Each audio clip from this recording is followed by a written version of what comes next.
Welcome back. देखिए हम लोग बायनोमियल एक्सपेंशन को आगे कंटिन्यू करते हैं और आज हम लोग इसमें देखेंगे मिडिल टर्म। इससे पहले जनरल टर्म क्या होता है, एक्सपेंशन कैसे करते हैं, ये सब मैंने बहुत अच्छे से आपको बताया, काफ़ी सारे आपको एग्जाम्पल भी कराए, तो आप मेरा फर्स्ट लेक्चर भी जरूर देख लेना, ठीक है।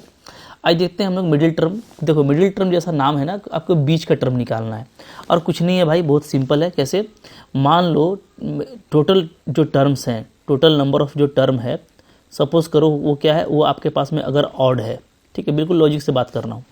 अगर ये ऑड है, मान लेता हूँ कि 7 है, तो कैसा होगा 1 2 3 4 5 6 7, ये 7 टर्म हो गया।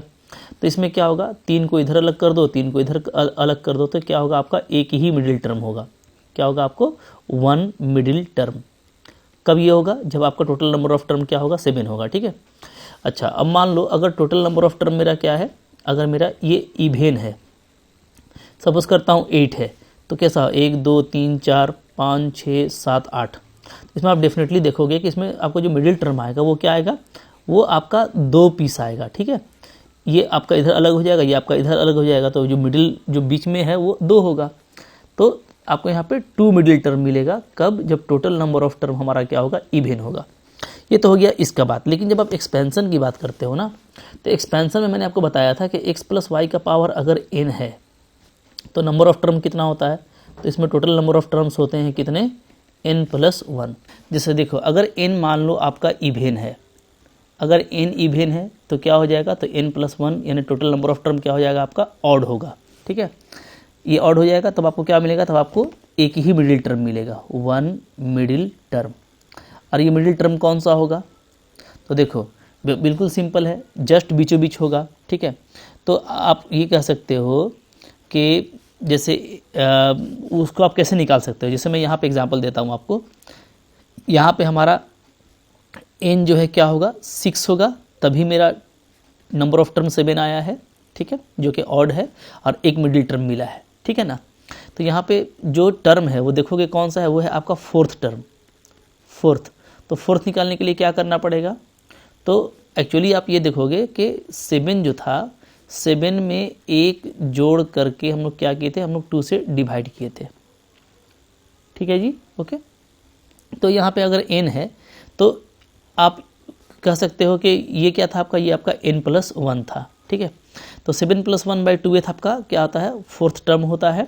तो यहाँ पे अगर 7 को मैं n + 1 लिख दूँ, तो n + 1 + 1/2 यानी क्या आ गया, यानी आपका ये आ जा रहा है क्या, n/2 + 1 ऐसे आ जाएगा, ठीक है ना जी, ओके। तो एक ही मिडिल टर्म होगा और वो कौन सा होगा, तो वो होगा n/2 + 1th टर्म होगा, ठीक है। तो बिल्कुल लॉजिकल आपको याद रहेगा ये, या तो आप डायरेक्ट रट सकते हो, कोई इशू नहीं है, ठीक है। अच्छा, अगर n मान लो मेरा ऑड है, n अगर ऑड है तो n + 1 क्या होगा, तो ये n + 1 आपका इवेन हो जाएगा। और इवेन में क्या होता है, 2 मिडिल टर्म होता है, 2 मिडिल टर्म। तो ये 2 मिडिल टर्म कौन कौन सा पोजीशन वाला होगा, तो आप देखोगे जैसे यहाँ पे ना 8 के लिए मैंने लिया था ये, ओके। तो 8 कब होगा, जब आपका n क्या होगा 7, तभी नंबर ऑफ टर्म टोटल 8 आएगा, ठीक है, यूजिंग दिस फार्मूला। तो अब आप देखोगे यहाँ पे कि अगर मैं 7 की बात करूँ, तो एक तो आपका है फोर्थ टर्म और एक क्या है, एक है आपका फिफ्थ टर्म। यहाँ पे ना ये फोर्थ है, ये फिफ्थ है। तो 7 से फोर्थ बनाने का तरीका क्या है कि 7 + 1/2 कर दीजिए, एक फोर्थ हो जाएगा। और इसमें ये जो भी आया है इसमें एक बढ़ा दीजिए, तो ये फिफ्थ हो जाएगा, ठीक है। तो इसमें जो 2 मिडिल टर्म मिलेगा तो वो क्या मिलेगा, तो डायरेक्ट n + 1/2 मिलेगा एक आपको, ठीक है। और दूसरा क्या मिलेगा, तो n + 1/2 में 1 बढ़ा दूँ या बोल दूँ इसको मैं क्या, कि n + 3/2 मिलेगा, ठीक है। तो यहाँ पे देखो वही चीज़ लिखी हुई है कि अब यहाँ पे देखो वही चीज़ लिखा हुआ है कि अगर n इवेन होता है लाइक दिस, ठीक है, तो टोटल नंबर ऑफ टर्म क्या हो जाएगा आपका, ऑड हो जाएगा, n + 1। तो आपको एक ही मिडिल टर्म मिलेगा और वो कौन सा होगा, वो n/2 + 1th टर्म होगा, जैसा मैंने आपको यहाँ पे दिखाया था, ठीक है। तो अब आपको मैंने जनरल टर्म लिखने बता दिया था, तो n/2 + 1th को कैसे लिखेंगे, तो कह सकते हो कि सिंपली जनरल टर्म में आपको r के जगह पे n/2 डाल देना है, तो आपका फॉर्मूला एग्जैक्टली यही आ जाएगा। ये आपका क्या है, मिडिल टर्म है, किस केस में, जब n हमारा क्या हो, इवेन हो, ठीक है। और अगर आपका n ऑड होता है, n अगर आपका ऑड होता है तो टोटल नंबर ऑफ टर्म आपका इवेन हो जाएगा, ठीक है। n+1, तो आपको दो मिडिल टर्म मिलेंगे, एक आपको n+1/2 विथ, जैसा मैंने आपको यहाँ पे बताया, और एक आपको n+3/2 विथ, जैसा मैंने आपको यहाँ पे बताया। ये दो मिडिल टर्म मिलेंगे। तो अब इन दोनों मिडिल टर्म को कैसे लिखना है, ठीक है। इसको लिखने का तरीका ये होगा, जैसे जब आप इसको जनरल टर्म में लिखोगे ना, तो जनरल टर्म हम लोग कैसे लिखते हैं, तो मैंने आपको बताया था लास्ट लेक्चर में कि वो TR+1 के लिए क्या होता है, वो होता है NCR XN-R और YR, ये होता है।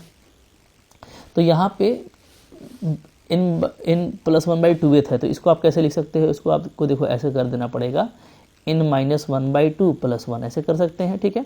ये R+1th में आ गया, तो अब आपका R क्या हो गया, R आपका ये हो गया। तो यानी जो आपको टर्म आएगा वो क्या आएगा, तो वो आएगा ये वाला, ठीक है, ये टर्म आएगा, ये वाला, ये टर्म आ जाएगा। इस टर्म को अगर साफ साफ लिखना है ना, तो मैं साफ साफ लिख करके दिखा देता हूँ। देखो ये टर्म आएगा, जो फर्स्ट मिडिल टर्म मिलेगा आपको, फर्स्ट मिडिल, किस केस में बात कर रहे हैं भाई, ठीक है, जब n आपका ऑड होगा तो इसमें दो मिडिल टर्म मिलेगा। तो फर्स्ट मिडिल टर्म क्या मिलेगा, तो ये आपको मिलेगा NCR हो गया आपका n-1/2, राइट, x, इन दोनों को आप माइनस करके देख लेना, n+1/2 आएगा इंटू y, तो y का पावर क्या होगा, n-1/2। यहाँ पे वही चीज़ लिखा हुआ है, ठीक है। और जो दूसरा मिडिल टर्म होगा, सेकंड मिडिल टर्म, तो सेकंड आपको कहाँ से निकालना है, सेकंड आपको यहाँ से निकालना है। तो इसको कैसे लिख सकते हैं, n+3/2 को लिखना हो तो इसको ऐसे लिखेंगे, n+1/2 + 1, तो ये R+1th का फॉर्म में आ गया। तो अब जो R है आपको ये n+1/2 है, तो सिंपली आपको यहाँ पे दिख रहा होगा साफ साफ, ठीक है, कि आपको ये फार्मूला मिलेगा। R के प्लेस में क्या डाल देना आप, n+1/2, तो इन दोनों का डिफरेंस देखो n-1/2 आ जाएगा, x का पावर और y का पावर n+1/2। तो मिडिल टर्म को आप फार्मूला से याद रख सकते हो। अब मैं तो फार्मूला याद रखने का सलाह नहीं देता, इसलिए कि जब क्वेश्चन आएगा ना, तो क्वेश्चन को आप बिल्कुल देख करके बना पाओगे, बिल्कुल बिंदास तरीके से। मैं आपको एग्जांपल दिखाता हूँ, बगैर फार्मूला याद रखे आप बना सकते हो, ठीक। एग्जांपल ऑफ मिडिल टर्म, तो मेरे यहाँ पे पास में मैंने दो एक्सपेंशन लिया हुआ है, इन दोनों का हम लोग यहाँ पे क्विक एग्जांपल में देखेंगे कि मिडिल टर्म कैसे फाइंड आउट करते हैं। तो ये हो गया 1 नंबर एक्सपेंशन, ये हो गया आपका सेकंड नंबर। यहाँ पे आप देखो तो n मैंने क्या लिया है, n मैंने यहाँ पे इवेन लिया है और यहाँ पे मैंने n लिया है ऑड, तो आपको दोनों जो केस है वो डिस्कस हो जाएगा, ठीक है। So let us discuss for first one. तो पहले के लिए देखते हैं, n आपको क्या है, n आपको 20 है, जो आपका इवेन है। इसमें जो नंबर ऑफ़ टर्म्स होंगे, नंबर ऑफ़ टर्म्स क्या होंगे टोटल, तो वो आपके हो जाएंगे 21, और ये आपका ऑड आ गया, तो इसका मतलब आपको यहाँ पे सिंगल मिडिल टर्म मिलेगा, ठीक है। Therefore there be a single middle term, right.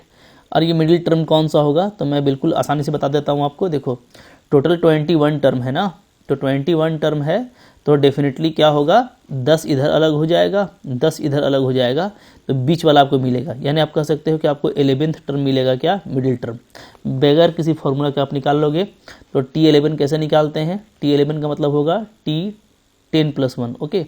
अब जनरल टर्म आप जानते हो, यहाँ पे आपका R10 है, तो आप उसको यूज़ कर लो, क्या हो जाएगा 20CR, ओके। तो C आप R आपका 10 लगेगा, तो यहाँ पर आप 10 लगा देना, तो 20C10।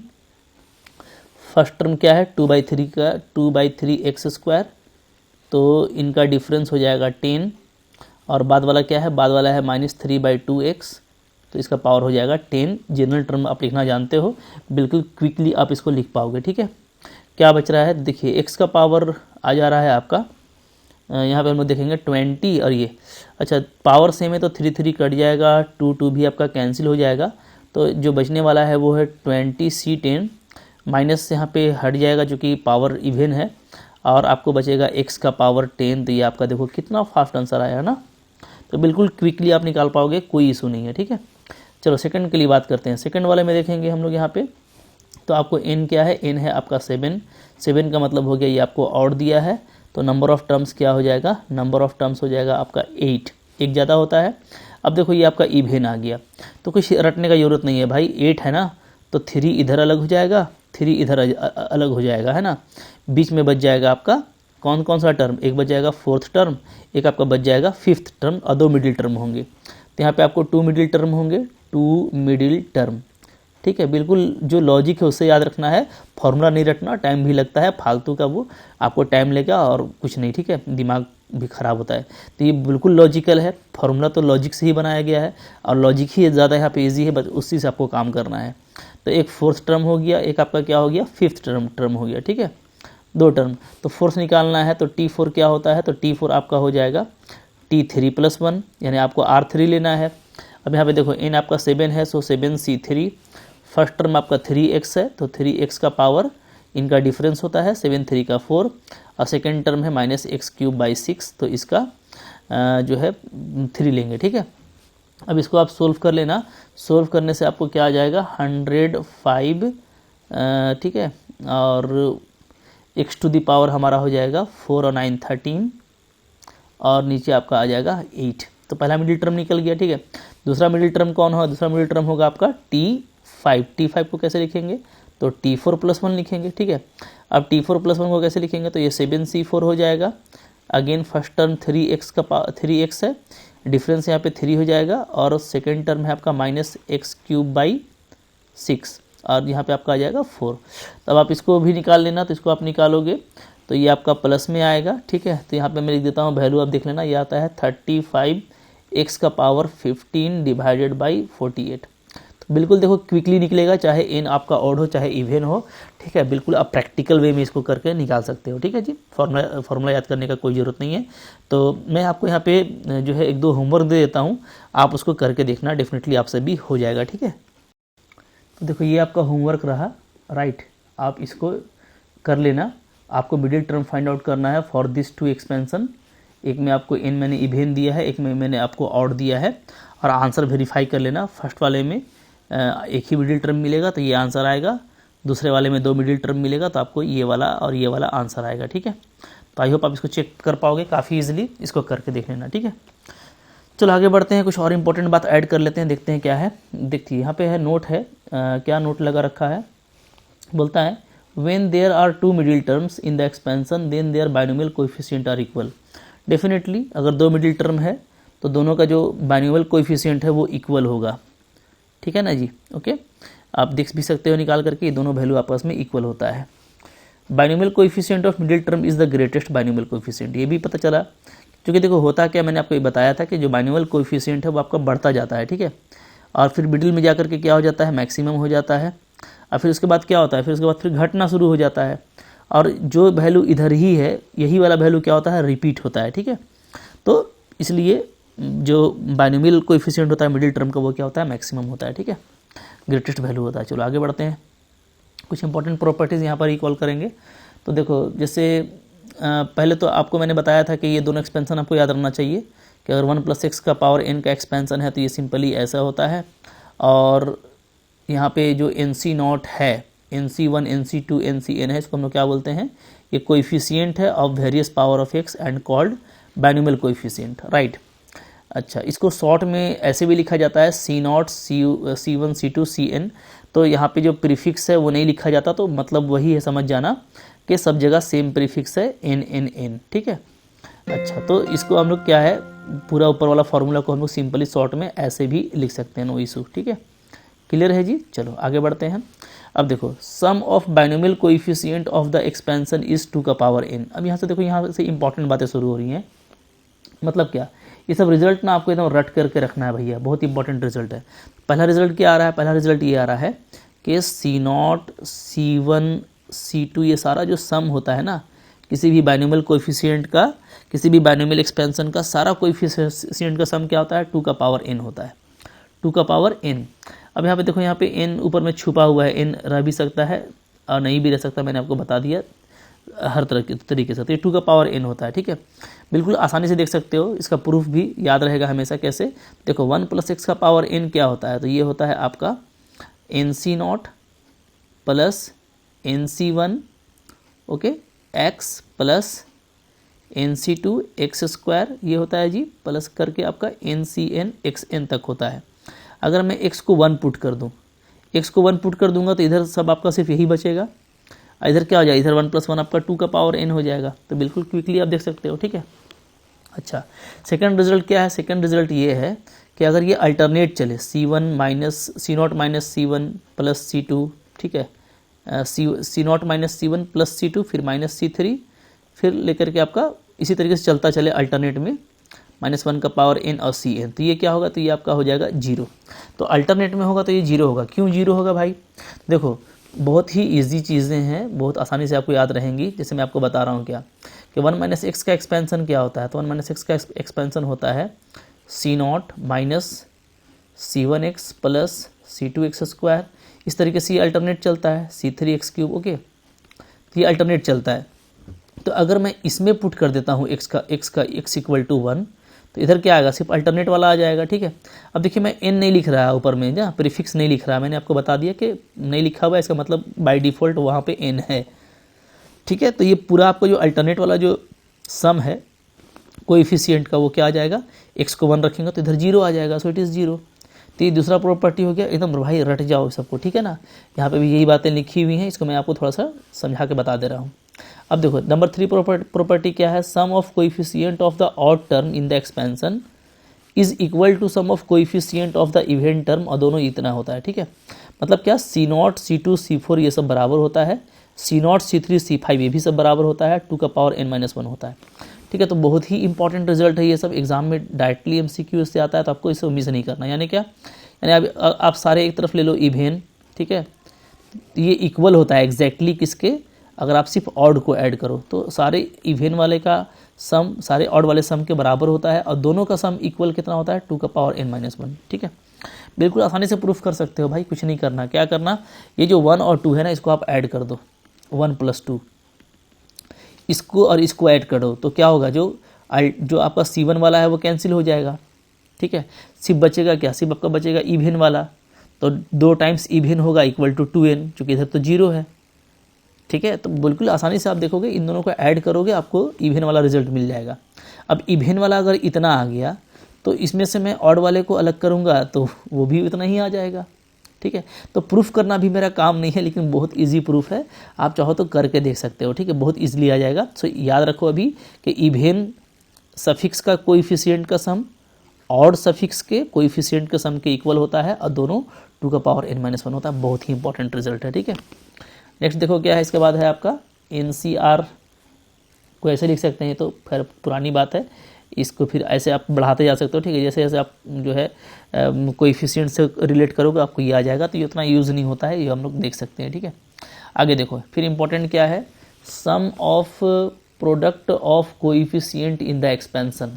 ठीक है, तो देखो जो एक्सपेंशन है ना, क्या है एक्सपेंशन, 1 + x का पावर n, इसमें अगर आप ये निकालते हो, ठीक है, ये चौथा प्रॉपर्टी आ रहा है ना, क्या, C0 CR, इस तरीके से आप निकालते हो, C1 CR+1, फिर C2 CR+2, ऐसा आप लेते हो।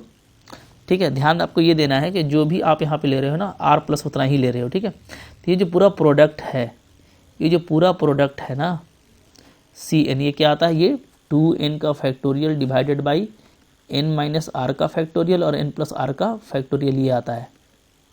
ठीक है जी, तो ये काफ़ी इंपॉर्टेंट है। अगेन इस रिज़ल्ट को आप याद कर लो, और इस रिज़ल्ट से आप देखोगे तो आपको बहुत सारे और भी इंपॉर्टेंट बातें पता चल जाएंगी। ठीक है, इसे देखता हूँ मैं।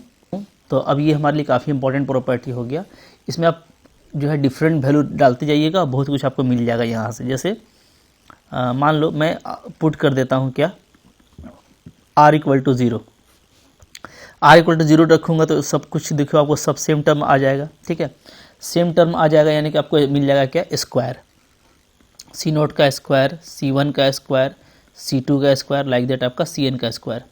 तो ये अब इधर अभी आप r को 0 रखोगे तो क्या देखोगे, आपका क्या आ जाएगा, ऊपर में 2n आ जाएगा, नीचे में आपका आ जाएगा फैक्टोरियल n, यानी सिंपली क्या आ गया आपका ये 2n Cn। तो देखो कितना इंपॉर्टेंट रिजल्ट है, इससे क्वेश्चन काफ़ी सारे आते हैं।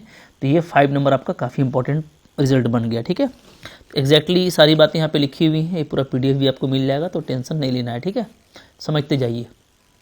चलो, ये NC(x) NC(y) के बराबर हो तो x और y इक्वल होता है, या तो सम n होता है, तो पहले से भी जानते हो।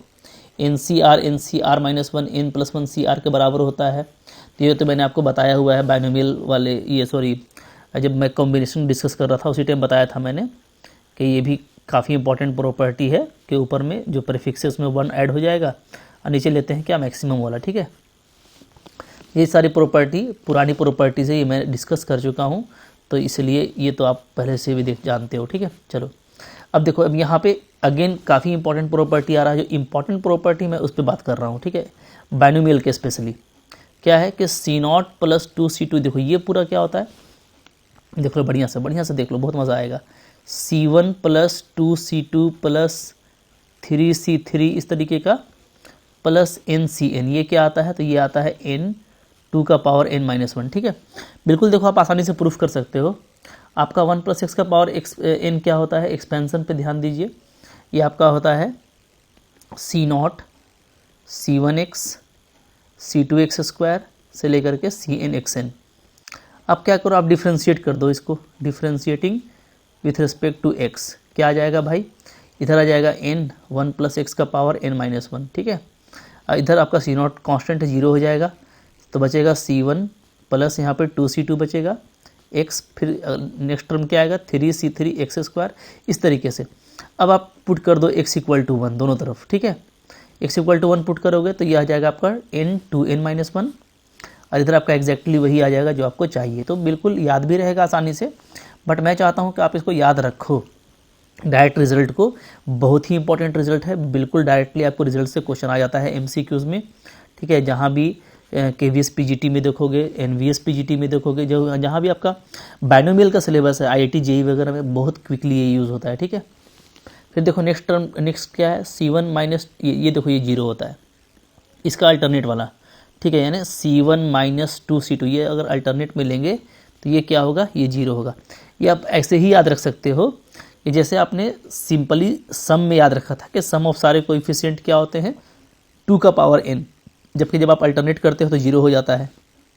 तो इस मल्टीपल वाले में भी यही आने वाला है, ठीक है। जैसे मैंने ऊपर बताया ना कि आपको कुछ नहीं करना, 1 माइनस एक्स का पावर n का एक्सपेंसन ले करके इसको आप डिफ्रेंशिएट कर दोगे, ठीक है। डिफ्रेंशिएट करोगे विथ रिस्पेक्ट टू x, और क्या करोगे, और आप फाइनली पुट कर देना x इक्वल टू 1, तो आपको यही चीज़ मिल जाएगा। तो प्रूफ करना काफ़ी आसान है, आपका काम हो जाएगा।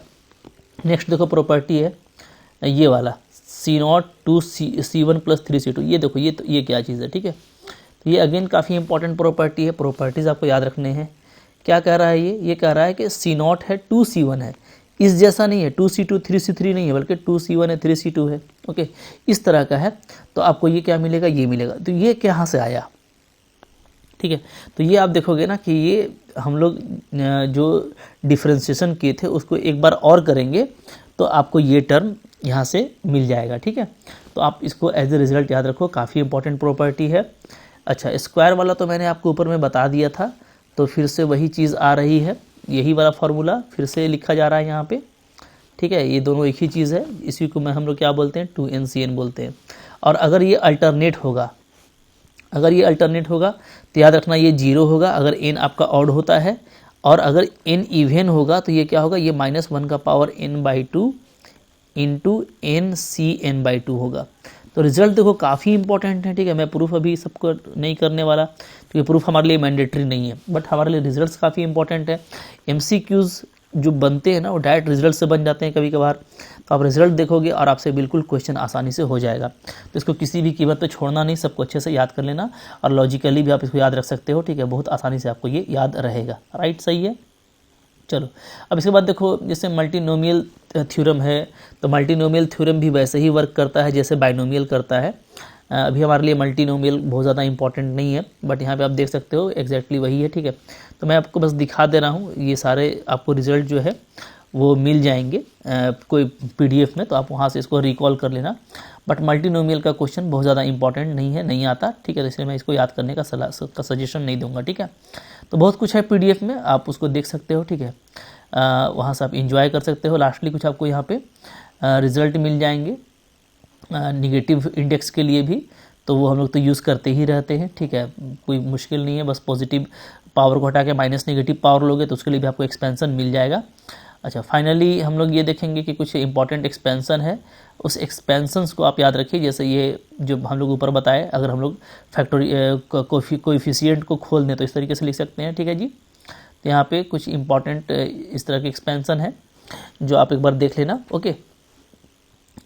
चलो, तो हो गया आज के लिए। ये देखो पूरा एक्सपेंसन खुल गया, सारा एक्सपेंसन यहाँ पे लिखा हुआ है, ठीक है। तो एक्सपेंसन एक बार आप देख लेना सारा, ये सारा एक्सपेंसन जो है, जो ये क्या है, ये आप देखोगे NC2 है, ठीक है। ये क्या है, ये आपका NC1 है। ये 1 क्या होता है, NC0। तो यहाँ पे कोएफिशिएंट को खोल करके लिखा गया है, ठीक है। तो कोई इशू नहीं है, वैल्यू वाइज लिखा गया है। निगेटिव इंडेक्स के लिए इसलिए इसको लिखा गया है कि अगर आप माइनस पावर लेते हो तो माइनस पावर के केस में n को आप -n से रिप्लेस कर देना, तो फार्मूला आपको एग्जैक्टली वही मिलेगा, ठीक है। Either of for 1 - x for 1 + x। Fractional power के लिए भी इस तरह से फार्मूला आप देख सकते हो, ठीक है। और इसको अगर आपके लिए यूज़ है तो आप याद कर सकते हो, बट हमारे लिए भी बहुत इंपॉर्टेंट नहीं है। अगेन कुछ जो है बहुत सिंपल एक्सपेंसन जो आपको क्विक एक्सपेंसन में याद रखने चाहिए। तो एक जैसे ये एक्सपेंसन हो गया, देख सकते हो मैंने आप ऊपर बताया हुआ है, यहाँ पे हम लोग रिकॉल कर रहे हैं, ठीक है।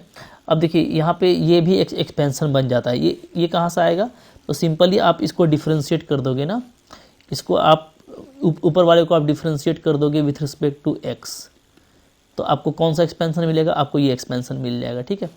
इसको आप डिफ्रेंशिएट करोगे तो आपको ये मिल जाएगा, डिफ्रेंशिएट करोगे विथ रिस्पेक्ट टू x तो आपको ये वाला एक्सपेंसन मिल जाएगा, ठीक है।